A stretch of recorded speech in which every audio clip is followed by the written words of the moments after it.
खैर हो आपकी, किसको कह रहे हो, गुल्लू बादशाह। एक हंसी की पटारी जो है वो बंद हो गई है फिर।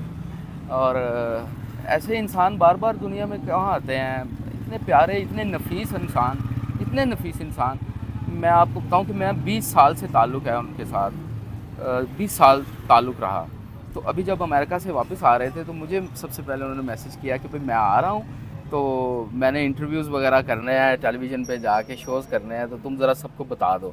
तो मैंने कहा, चूँकि मुझे अपना बेटा कहते थे, तो आज कह लें कि बड़ा लॉस हुआ है ड्रामा इंडस्ट्री का, लाफ्टर्स का लॉस हुआ है। आबिद कश्मीरी साहब चले गए हैं, गुल्लू बादशाह किसको कह रहे हो, खैर हो आपकी। ये ऐसे डायलॉग थे जिन्होंने पूरे पाकिस्तान में धूम मचाई उस टाइम पे। सो अल्लाह ताला उनके दर्जात बुलंद फरमाए। और बड़ा लॉस हुआ है हमारा। असल में एक एज भी थी, और दूसरा ये था कि काशिफ साहब जो उनके बेटे हैं वो अमेरिका में सेटल हो गए थे, और फिर काशिफ साहब ने उनको फोर्स किया कि आप अमेरिका में मेरे पास आ जाएं। तो वो आजकल अपने बेटे के पास अमेरिका में थे। तो अब ये जो टाइम पीरियड था काम करने के बाद वाला, वो उन्होंने अमेरिका में गुजारा। पाकिस्तान में जब आते थे तो वो टेलीविज़न पे शोज़ वगैरह करते थे और लोगों को एक दफ़ा फिर हंसाते थे। बट ऐसा ही है, ज़िंदगी ऐसे ही चलती है और लाइफ ऐसे ही कंटिन्यू रहती है।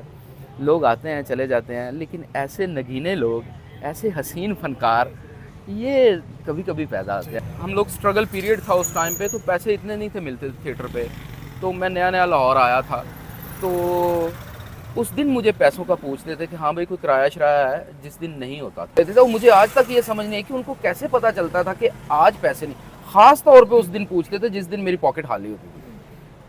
आगे पीछे सारे दिन चलते रहते थे, और वो हंसी मजाक और रोटी शोटी चलती रहती थी। माँ बाप जज करते हैं, तो या आबिद कश्मीरी साहब के पास ये हुनर था कि उनको पता चल जाता था कि आज खाली है। हाँ, तो वो गाड़ी में बैठने से पहले पूछते थे कि हाँ जी कोई किराया शराया तो नहीं चाहिए। तो मैं, सर तुहानू पता ही है, लो यार अब फड़ो, तुसी रोटी खाओ, मैं भावें जावां या ना जावां, फड़ो। तो वो दे के भेजते थे।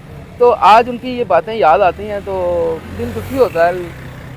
बस अल्लाह का निज़ाम है। सारे जो उनके फेलोज़ थे, जो उस वक्त के लोग थे जो उनके साथ काम करते थे, वो भी थिएटर छोड़ चुके थे।